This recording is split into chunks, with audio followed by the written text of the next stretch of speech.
todas e a todos. Eu sou do tempo em que a concordância nominal se fazia pelo masculino. Então, se tivesse assim 30 mulheres e um homem, você se dirigia a todos. Mas hoje em dia as coisas mudaram. E como tem um grande amigo meu que diz, é assim que começam as guerras, por causa do negócio de você diz uma coisa e o outro não entendeu. Então, até acho que questões gramaticais podem, dependendo das pessoas, levar a guerras também. Então, de novo, bom dia a todas e a todos. Bom, eu preparei aqui um roteirozinho para um pequeno speech, que serve de aperitivo, digamos assim. Eu anotei umas coisinhas e a primeira coisa que eu anotei foi uma frase que diz assim: eis-me chegado à idade de escrever manuais. Bom, manual é um gênero, digamos assim, menor. Na hierarquia das obras, manual costuma ser um gênero menor. E eu até confesso que não era minha intenção nunca escrever um manual. Nunca pensei. Mas enfim, mas a vida é cheia de alias, de coisas que aparecem e a gente pega ou não. E, enfim, em determinado momento, né, na verdade, me propuseram escrever esse manual. E aí eu não soube dizer não, e até porque eu fiquei pensando, e por que dizer não? Não seria pretensão não escrever um manual? Mas foi assim, a história nem é muito gloriosa não.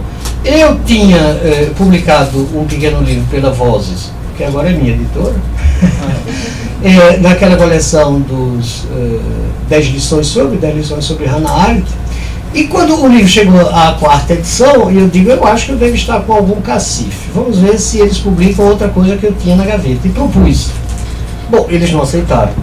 Em contrapartida, né, através de um amigo meu, daqui a pouco eu farei uma menção a ele, Flamarion Tavares, que é da Paraíba, que dirige a coleção 10 lições sobre. Não sei exatamente quem partiu a primeira ideia, mas enfim, mas o contato foi o Flamarion que fez comigo, sugerindo que eu propusesse um manual de sociologia jurídica, considerando a longa vivência com a disciplina a Vozes.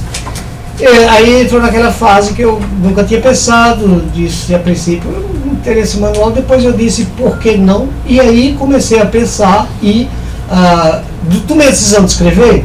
Mas eu quis escrever um manual que fosse meu, isto é, um manual que realmente tivesse a minha cara, que não fosse um manual impessoal, talvez seja isso uma das coisas que não me fascina muito nos manuais, a impessoalidade, que é própria do gênero, né? E aí eu propus que escreveria uma coisa que tivesse muito a minha cara, que fosse muito pessoal, que tivesse uma ancoragem do início ao fim, né? Que fosse um manual, que mesmo sendo manual e portanto não podendo fugir de determinados cacuetes e assuntos, mas que tivesse uma ancoragem do princípio ao fim na nossa querida República dos Brusundangas, como diria Lima Barreto, o Brasil. Tanto que a minha ideia, e aí teve negociações, era que eu escreveria um manual que se chamaria Manual Brasileiro de Sociologia Jurídica. Aí de volta propuseram, não, Manual Brasileiro de Sociologia Jurídica não. Por que não escreve Manual de Sociologia Jurídica Brasileira? Aí, bom, tá certo. Aí comecei a escrever o manual que a princípio teria esse título, Manual de Sociologia Jurídica Brasileira. Bom, no final, quer dizer, quando eu escrevi e quando estava tendo naquela fase de mandar e de definir realmente como seria o título, eu voltei a insistir e dizer, olha, eu não acho que escrevi um manual de sociologia jurídica brasileira, porque não escrevi. Sociologia jurídica brasileira, o que é isto? Seria sociologia jurídica que se faz no Brasil. Mas isso não torna, não cria uma sociologia jurídica brasileira. Como você tem uma antropologia brasileira praticada por um Gilberto Freire, um Roberto da Mata, mas uma sociologia jurídica brasileira. Não existe uma sociologia jurídica que se debruça sobre o Brasil e que estuda os problemas relacionados ao direito no Brasil, que são os problemas de qualquer lugar onde exista a instituição, direito, justiça, sistema de justiça, etc, etc.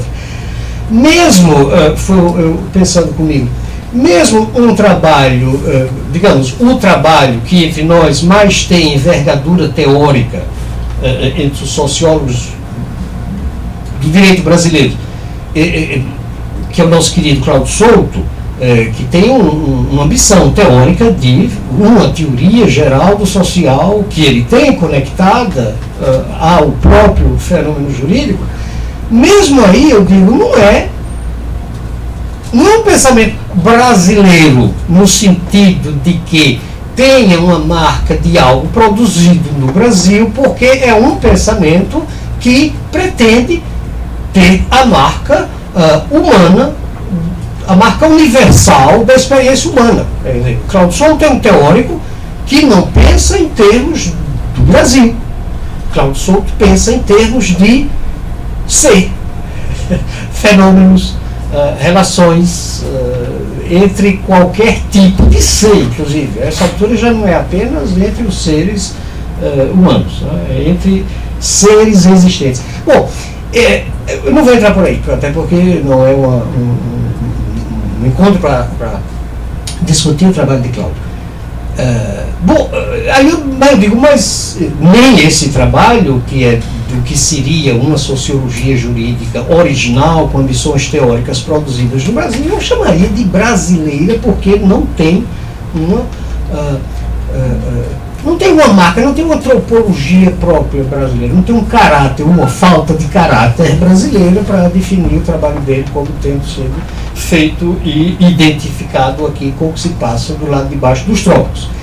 Aí voltei a insistir, não, sociologia jurídica brasileira não é, eu volto a insistir, é manual brasileiro de sociologia jurídica.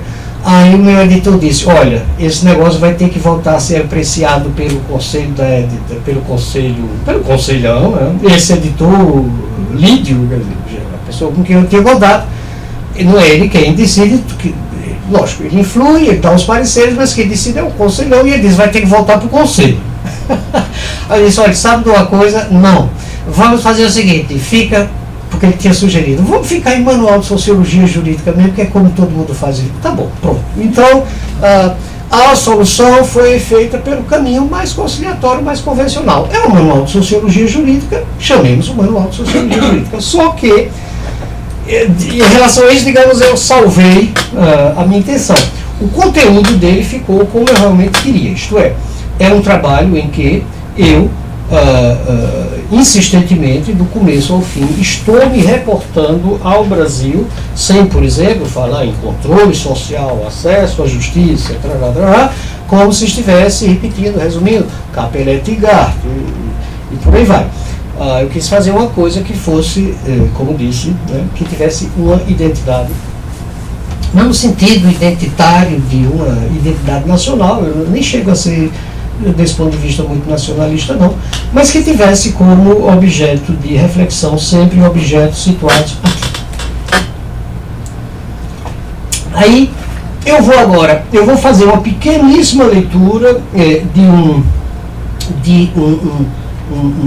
umas pequeníssimas sinopses de cada unidade do livro que ele contém, fazendo comentários sobre minhas escolhas. Os manuais costumam ter 10, 15, 20 capítulos, o meu tem 5 unidades apenas. Eu fiz uma coisa bem concentrada.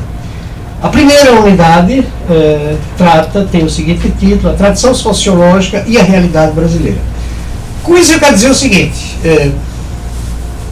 eu me vi em determinado momento pensando, bom, eu quero que seja uma coisa com a qual eu penso isto aqui. E todo manual, e hoje em dia pululam muitos manuais que são coletâneos de textos, às vezes tão disparatados, não dispensa as referências a esses pensadores que estão na moda. Quer dizer, sei lá, Bourdieu, tem Foucault, tem Habermas, tem Luhmann, tem. Alguns desses são também meus autores, outros eu não conheço, por outros eu não me interesso. Não se pode conhecer tudo, impossível.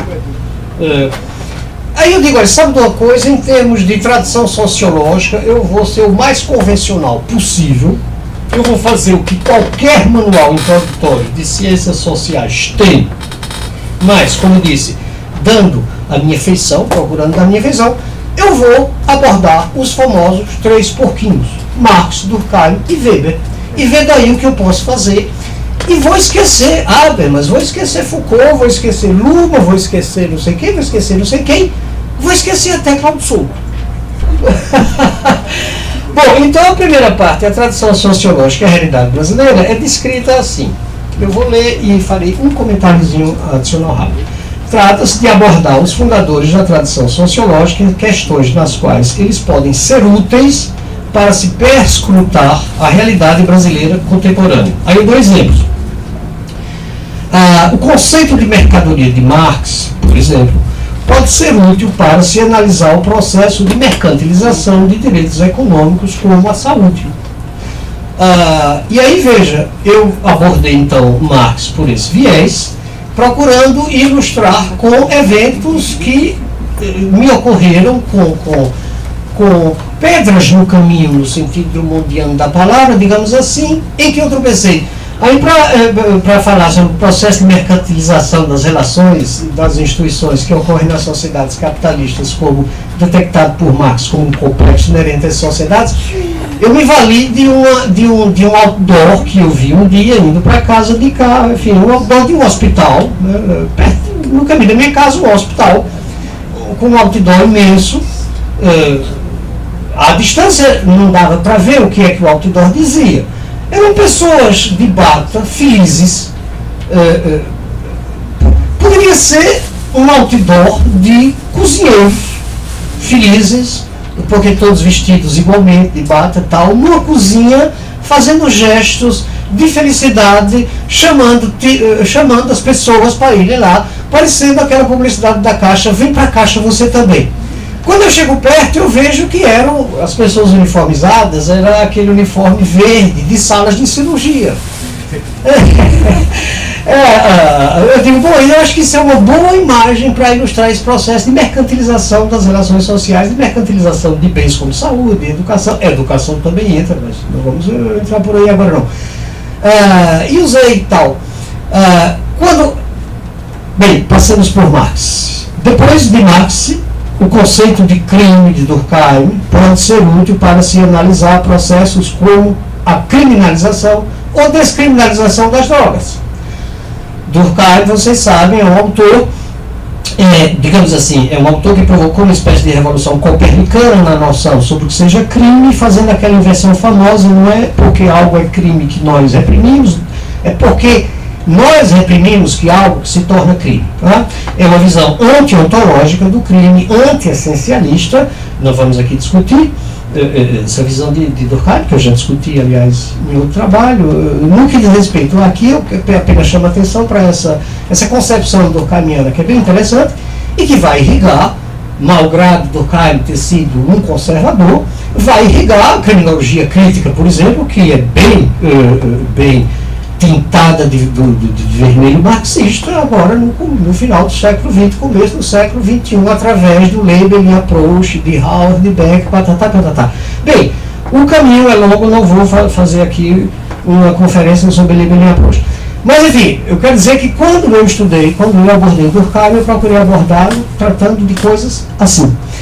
E, no meio do caminho, eu me lembrei de uma coisa, relendo Durkheim, eu autor, porque eu, assim comecei minha vida de sociólogo, não tinha grande apreço não.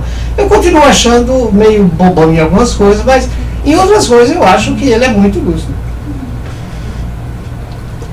E nessa coisa de reler Durkheim, para escrever este tópico sobre ele, nesta unidade, a tradição sociológica e a realidade brasileira, eu me toquei de novo com aquela tese dele sobre o suicídio. Um livro clássico do Durkheim, que tem uma tipologia de suicídios e tal. Inclusive um tipo de suicídio que ele chama de suicídio altruísta, que é aquele que ocorre quando os suicidas estão tão imbuídos dos valores da sociedade que o formataram, que formataram a vida social, que quando derrapam e cometem uma infração a uma regra dessa, podem se sentir tão envergonhados junto aos seus compatriotas, enfim, aos seus concidadãos, que não suportando a vergonha de terem cometido infração desse tipo, se mata. É o que acontece com, por exemplo, corruptos que se suicidam na Coreia, nos Estados Unidos, em Singapura, na França. Eu dou vários exemplos. E aqui no Brasil, eu nunca vi um corrupto se suicidar. Getúlio Vargas foi um político que se suicidou, mas não foi por isso.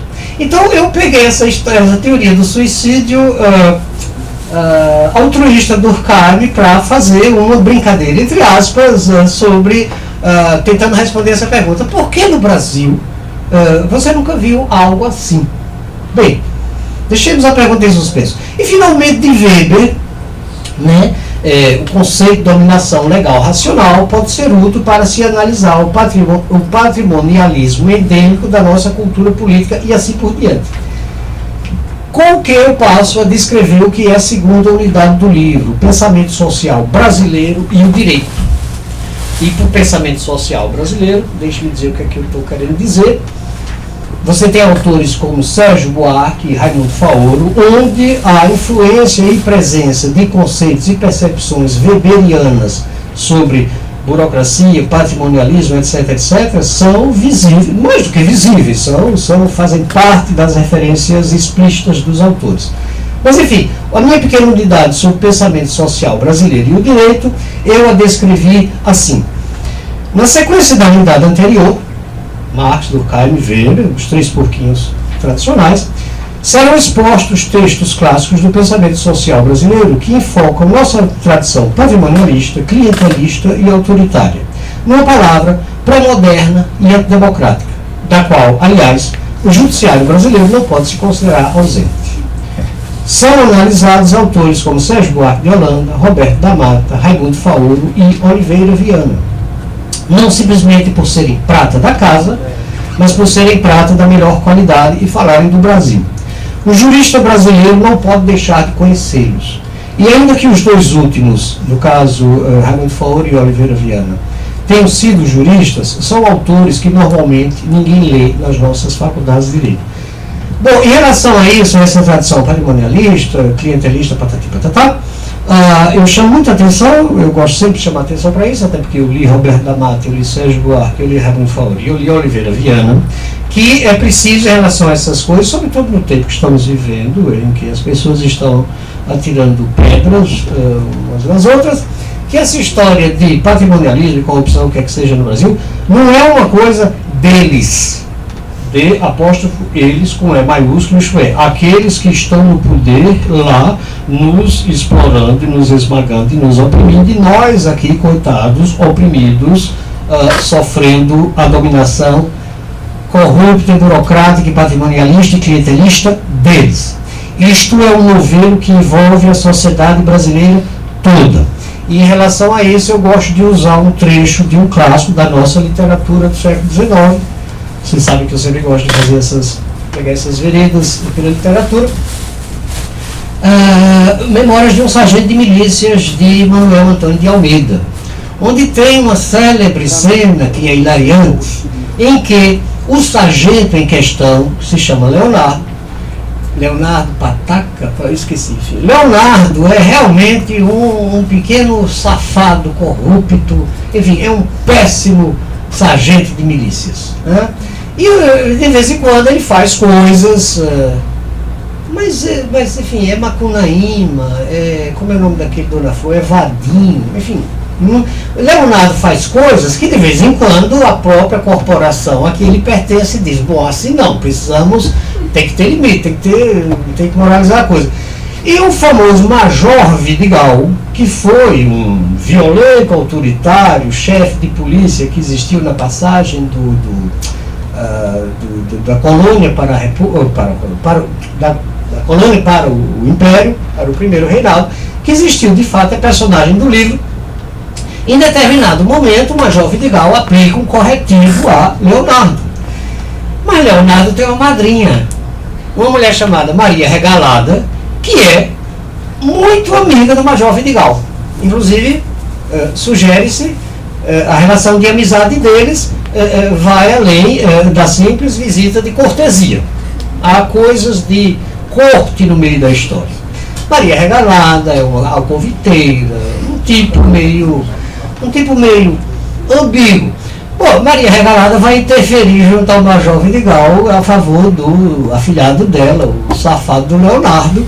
Em determinado momento, o Major Vidigal diz, mas minha senhora, mas e a lei? E a dona Maria Regalada responde, a lei é o que o senhor Major quiser. Bom, eu chamo a atenção dessas coisas porque olha, as pessoas podem fazer sociologia, antropologia, ciência política, o que quiserem o tempo todo. Eu mesmo há pouco me lembrei dessa unidade fazendo sociologia amadora no táxi que me trouxe até aqui, com histórias que o taxista contava revoltado contra a corrupção, naturalmente, todo mundo está revoltado contra a corrupção. E ele contava histórias como a seguinte, não é? Enfim, que ele pega muito, de vez em quando ele pega passageiros que vêm do sul do país, táxi de São Paulo é muito caro, então vem um executivo de São Paulo para fazer um trabalho aqui, pega o táxi, a corrida custa 40, 50 reais, o cara diz, me deu um recibo de 100.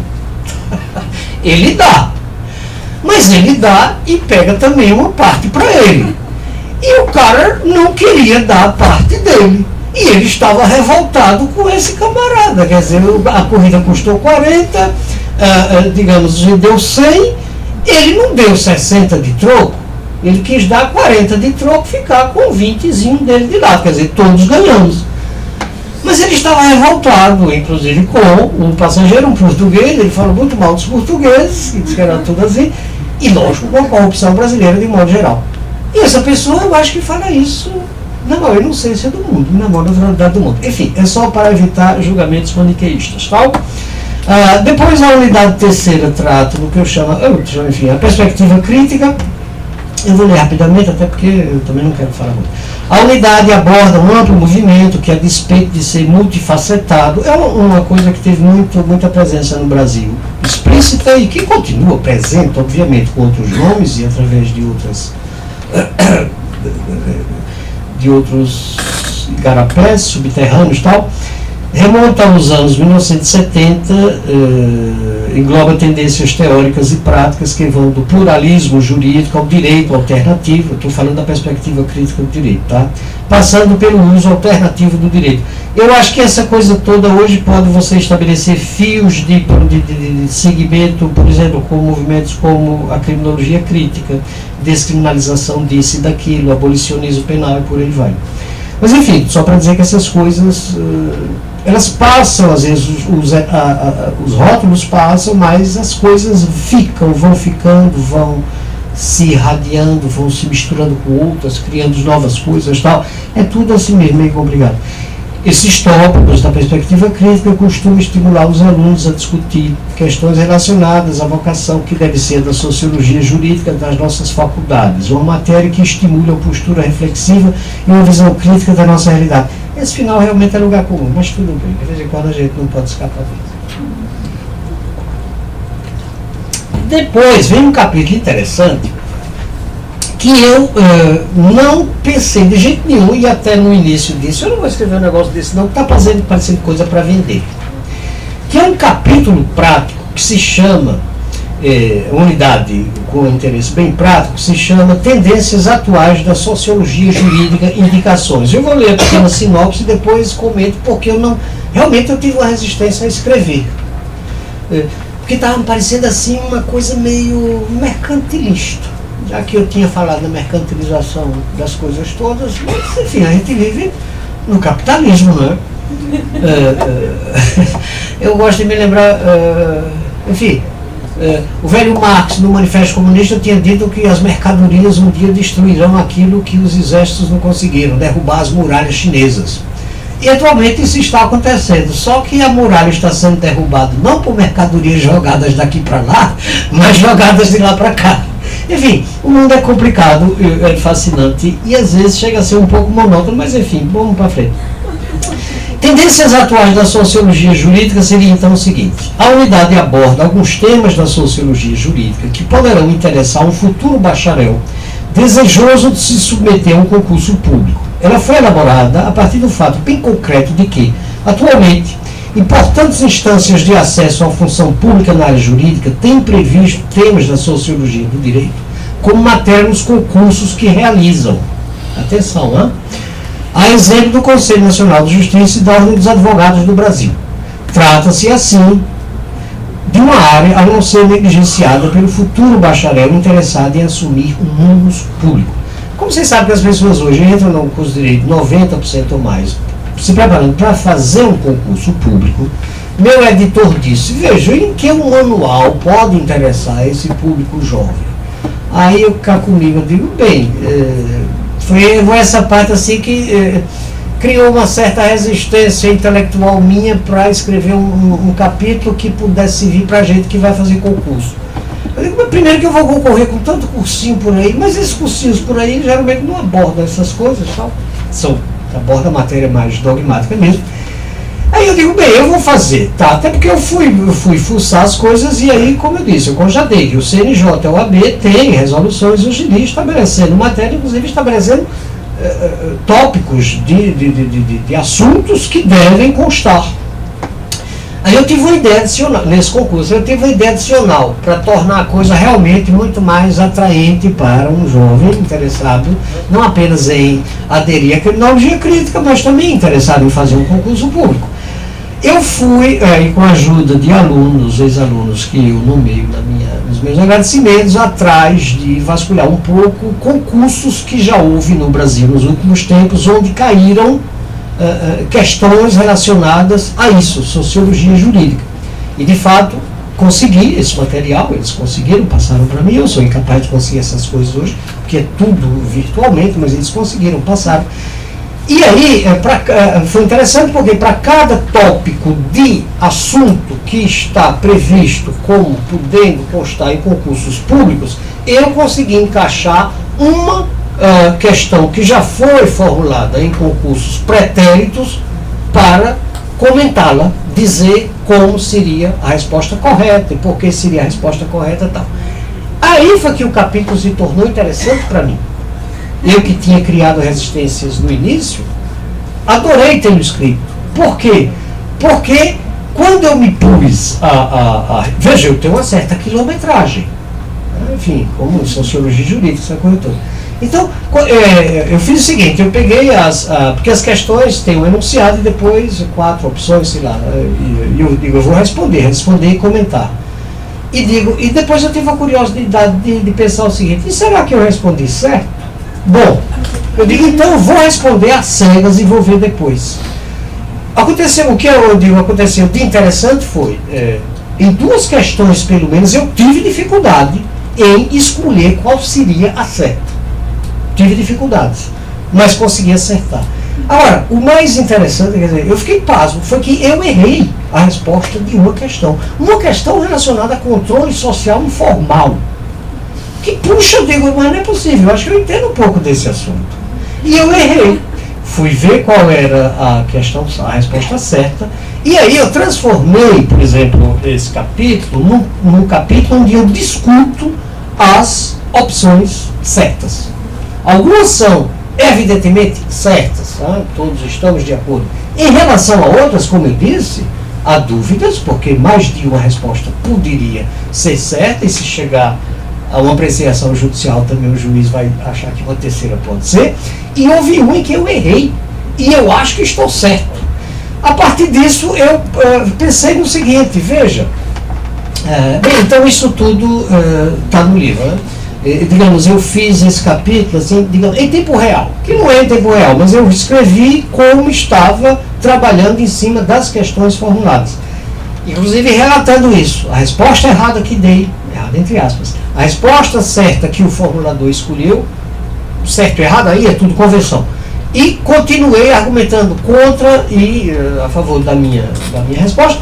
E agreguei um comentário, uma reflexão adicional, que é a seguinte: esses concursos hoje, as pessoas que entram para um concurso desse, entram aos milhares, para o quê? 100 vagas, 200 vagas, eu estou fora, mas, olha, boa parte, talvez a maior parte dessas pessoas são preparadíssimas, até porque elas começam a se preparar muito cedo. O que eu estou querendo dizer é o seguinte, é que Como você tem um nível de pessoas altamente preparadas que excede em muito o número de vagas, pessoas entrarão por sorte. Porque, às vezes você vê o resultado, o sujeito obteve 8,8543 e o outro obteve 8,8544. Esse último 4 de lá pode ter sido determinado por uma resposta certa ou por uma resposta errada, que estaria certa e que a certa poderia estar errada. Pelo menos dentro da área da sociologia jurídica. Espero que vocês também se divirtam um pouco lendo, digamos assim, as minhas atribulações ao descobrir que eu não tinha acertado uma questão dessa. Eu escrevi no manual de sociologia jurídica, um negócio meio doido. Bom, e o último capítulo, que se chama Pesquisa Sócio-Jurídica. Estes 2 últimos capítulos têm finalidades práticas, mas esse último realmente eu teria sido, foi e continua sendo das meninas dos meus olhos. Mas é que, sobretudo porque ele é uma espécie de um não falo do Código de Hammurabi requentado. Eu vou ler a sinopse do capítulo. O que chamo de pesquisa sócio-jurídica é um modelo fronteiriço entre a pesquisa jurídica e a pesquisa sociológica. Destina-se ao aluno de graduação às voltas com a monografia de conclusão do curso e desejoso de além da pesquisa estritamente dogmática, mas sem formação para empreender uma pesquisa sociológica no sentido estrito e hard do termo.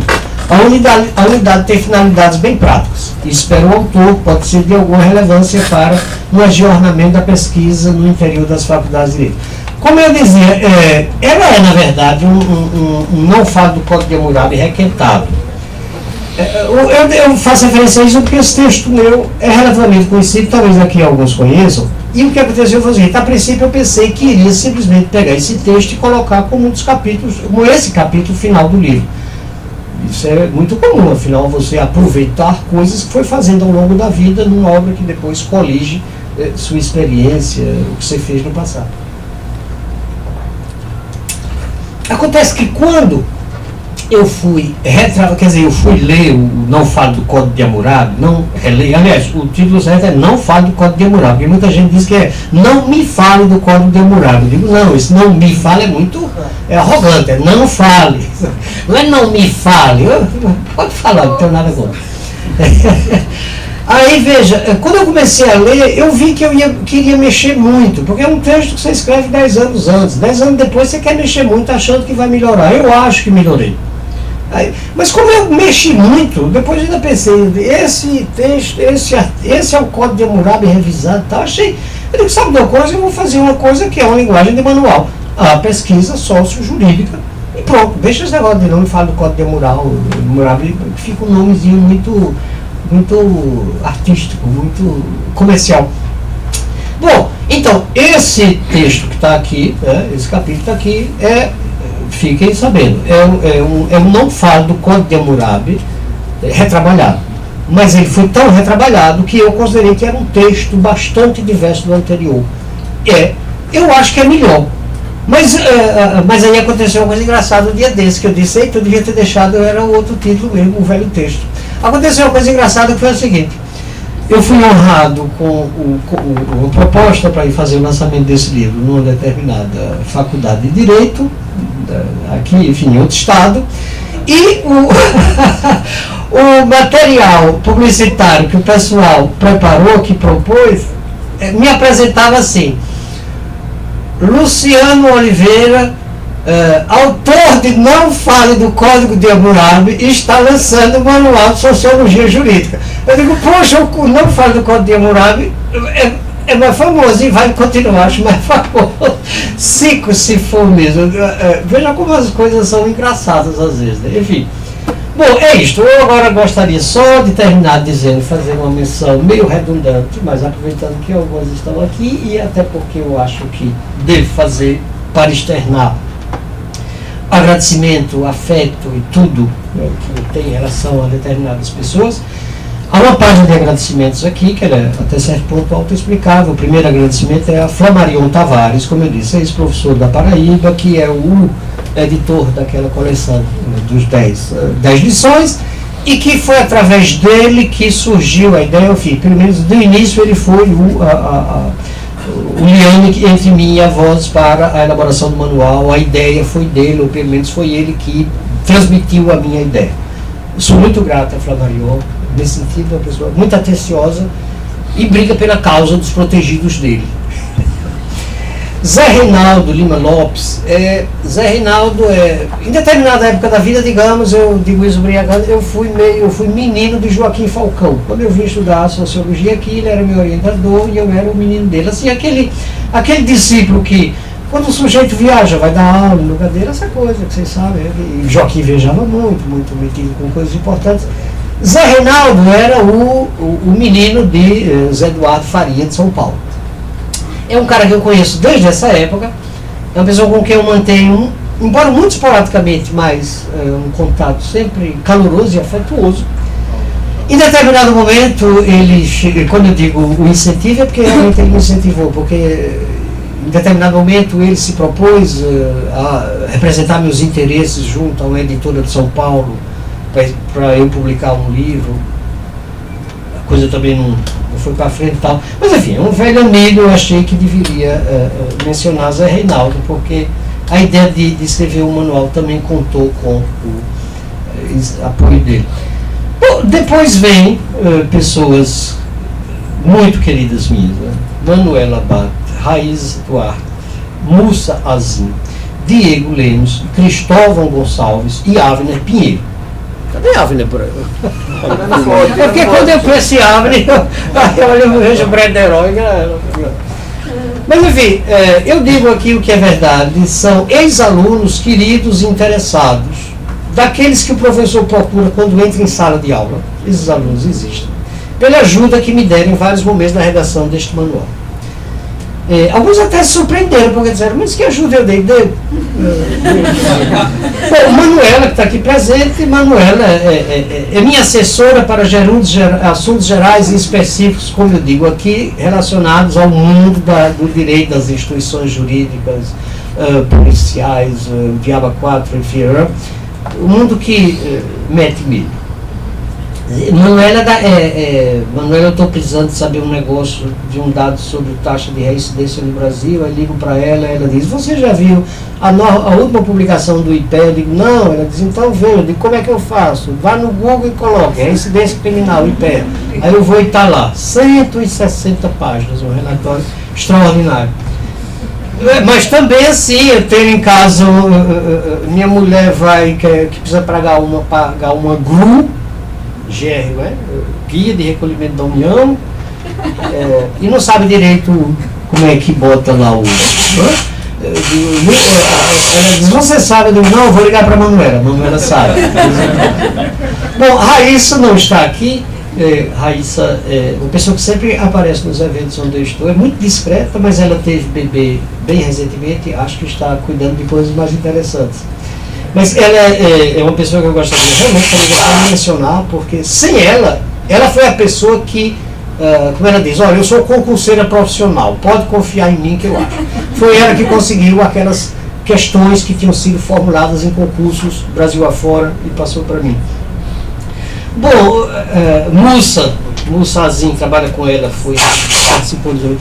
Diego Lemos, Cristóvão, Avner. Em relação a todas essas, olha, vocês todas, eu vou ler aqui uma pequena passagem que uma vez eu escrevi pensando em Manuela, no entendimento editorial. Desliga isso e fala.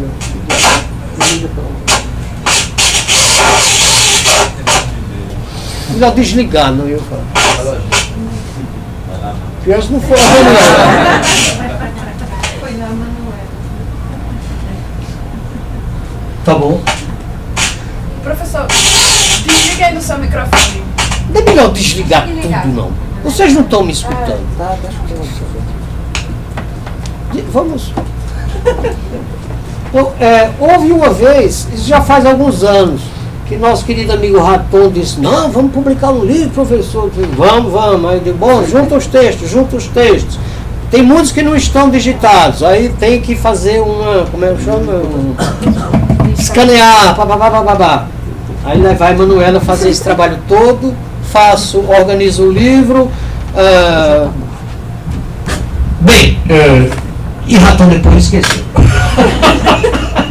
Quando eu comecei a notar que Raton já estava começando a me ver rapidamente e tratar de outro assunto, eu digo, olha, eu acho que ele está encabulado, deixa eu chamar ele e dizer, Raton, aquele assunto esqueça, viu, pronto. Nos libertou os dois do compromisso. Mas enfim, mas na ocasião eu tinha esquecido, eu tinha escrito que teria sido impossível ter feito o livro sem Manuela e a ajuda que ela deu, e eu escrevi que pessoas como ela ajudam professores um tanto desalentados como eu a manter alguma esperança. Então, eu também estendo isso a Mussa, a Diego, a Cristóvão, a Avner. Bom, e finalmente mesmo, as famosas dedicatórias.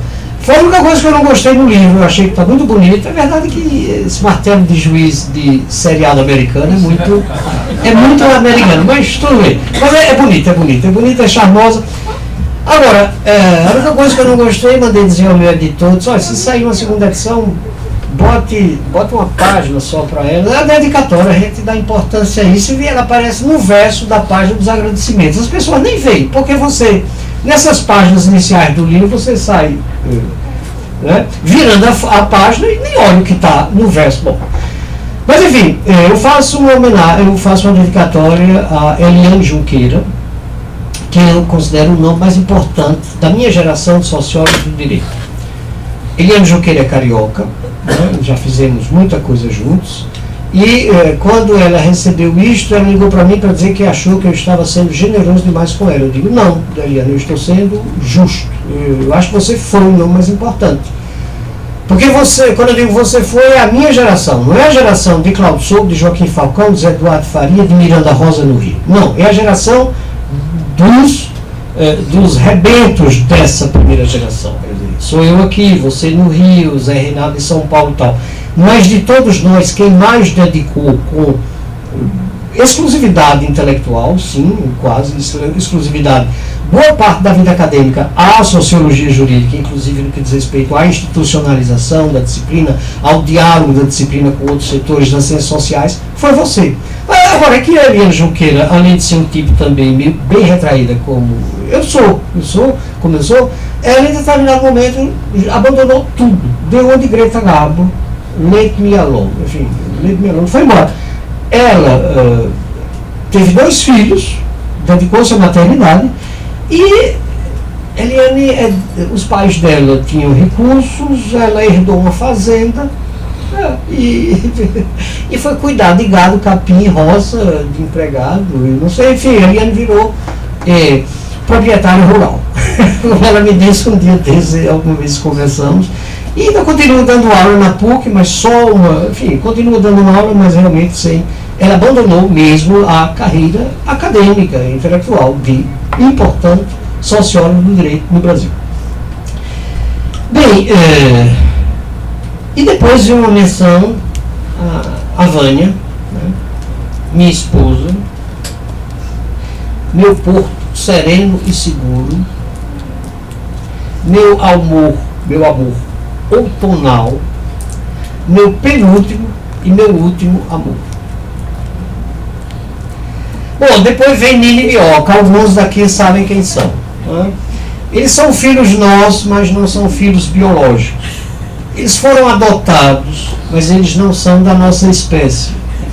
Numa escala humana, eles já seriam os adolescentes, mas não andam, engatinham.